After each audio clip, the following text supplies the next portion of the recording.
frilosité de Rudy Garcia, oui, parce qu'on sent qu'il dit oui, j'ai un effectif pour faire ce qu'il faut, mais en fait, il n'a pas autant confiance en son effectif qu'il le dit. Verticalité, complètement d'accord avec lui. Quand tu recrutes pratiquement 4-5 joueurs de la même façon de jouer, que tu n'as pas de vitesse autant au niveau des appels, pas avec le ballon, hein, comme le fait très bien Thauvin, ben, automatiquement, tu joues beaucoup trop latéral et assez rarement en profondeur, parce que tu joues trop souvent dans les pieds. Tu prends Sanson, Thauvin, Cabella, Gomis, qui est le point central, je veux dire, et même Vainqueur, et Payet, ça joue que dans les pieds, jamais dans les espaces. Et ça, c'est un gros problème. Et là, je pense que Rudy Garcia l'a démontré qu'il n'a pas confiance à son équipe, parce que quand tu joues contre Bastia, que tu gagnes 1-0 au Vélodrome, tu ne fais pas rentrer des défenseurs. Ça veut dire que tu n'as pas confiance en ton équipe. Et je pense, soit il y aura beaucoup de changements, soit pour la saison prochaine... tu n'as pas confiance en ton équipe. Parce que... raison, je sais pas. Raison, moi je pense si, qu'il a s'il n'a raison. pas les éléments pour, il dit, moi je pense qu'il a raison. Il dit qu'il a un bon potentiel, qu'il a les joueurs qui veulent... Il le dit à la presse, ouais. Je sais pas, mais en tout cas, il démontre qu'il a vraiment peur de son effectif, et que donc, on s'attend qu'il y ait un gros changement au niveau de l'effectif. Ouais. Je vais te dire quelque chose, Paul, parce que j'ai vu la plupart des anciens, que ce soit Caveglia, Gravelaine, Garande. Je crois qu'il va falloir faire quelque chose là à l'intersaison, parce que quand on ne peut pas faire une deuxième saison comme ils l'ont fait, il y a trop de points d'interrogation dans cette équipe. On ne retrouve plus cette mentalité. Plutôt le staff technique ou juste au-dessus, le secteur sportif. Non, qui garde la même chose, je veux dire. Mais il faut qu'il y ait un renouveau, soit dans l'effectif, soit dans le recrutement, mais il faut qu'il fasse quelque chose, parce que je ne pense pas que Caen pourra faire la même saison la saison prochaine. Parce que là, c'est peut-être une alerte. La dernière alerte avant grosse alerte. Ouais. D'accord avec ça? Je suis d'accord, mais ce qui me surprend le plus, c'est que si je fais un parallèle, par exemple, avec le Stade Rennais, je trouve que ce que dégage leur entraîneur, finalement, est assez symptomatique de ce qu'a dégagé cette équipe. Encéphalogramme plat, quelque part. À part sur le tableau noir, je veux bien, mais ça fait pas tout.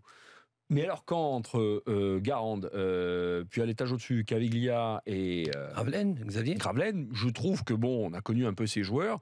Je trouve que ce qui serait censé transpirer des joueurs sur le terrain qui ressemblent un peu à leur mode de coaching, non, pas du tout. On a trouvé des canets peureux quelque part. Toute la saison, ça leur ressemble pas. Je suis d'accord avec elle. J'ai pas du tout la mentalité Gravelaine, Caveglia, voire même Garande, qui était un fonceur. Sur le terrain, je ne la ressens pas. Et quand je vois que c'est juste Ferré qui tire à bout de bras cette équipe, j'espère juste que même la saison prochaine, qu'ils ne perdent pas Ferré.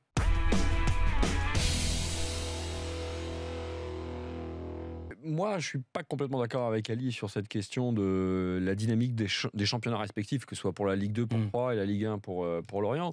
Je crois que quand tu vas aborder cette question du barrage sur les deux matchs, c'est tout à fait différent. Oui, c'est vrai. C'est complètement différent. Tu es alors là, pour le coup, vraiment, c'est un peu la caricature, mais là, elle s'impose. Esprit commando. C'est deux matchs à la vie, à la mort. Tu joues pas dans un club avec un club étranger comme on a l'habitude sur les matchs aller-retour. Là, c'est vraiment franco-français et c'est complètement inédit. On avait abandonné les barrages au début des années 90. Je pense que dans la façon d'aborder ces matchs, ça va pas se jouer que sur la tactique, l'état physique, la technique, la fraîcheur. Ça va aussi beaucoup se jouer au mental. Je pense que la Ligue 1, non seulement elle reçoit au match retour, mais elle a un petit avantage, même si évidemment c'est un barragiste qui se retrouve en mauvaise posture en Ligue 1 et c'en est un autre qui est dans une bonne dynamique en Ligue 2.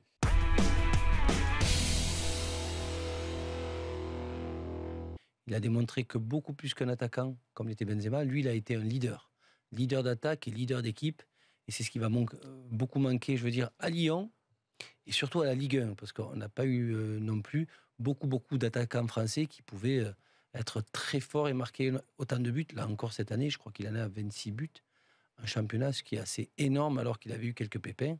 Être prêt, oui, je pense que c'est le bon âge maintenant pour postuler à être titulaire et non pas une doublure dans une équipe comme l'Atlético Madrid. Il en a l'expérience et c'est ce qui lui manquait, c'est le tremplin qui va un petit peu le bouger. Il était dans un cocon, je pense, à Lyon, où il avait plus ou moins des passes droits parce que c'était le patron. Là, je pense que c'est le bon moment pour lui, pour se remettre en question et qui peut-être lui ouvrira les portes de l'équipe de France. Est-ce qu'il t'a convaincu à 100%, François, quels que soient les matchs décisifs Alors, son bilan en Ligue 1, il faut le distinguer. le bilan d'Alexandre Lacazette. Son bilan en Ligue 1, évidemment, m'a convaincu, nous a tous convaincus. Un véritable attaquant, buteur, finisseur, avec de très belles qualités techniques. D'ailleurs, on s'en aperçoit encore ce soir sur sa prise de balle, sur son premier but contre l'OGC Nice. Maintenant, au niveau international, on a tous constaté, que ce soit notamment avec Lyon en Ligue des Champions, et aussi quand il a pu avec l'équipe de France, que c'était un joueur qui n'avait pas démontré sur la scène internationale ses qualités sur la scène française.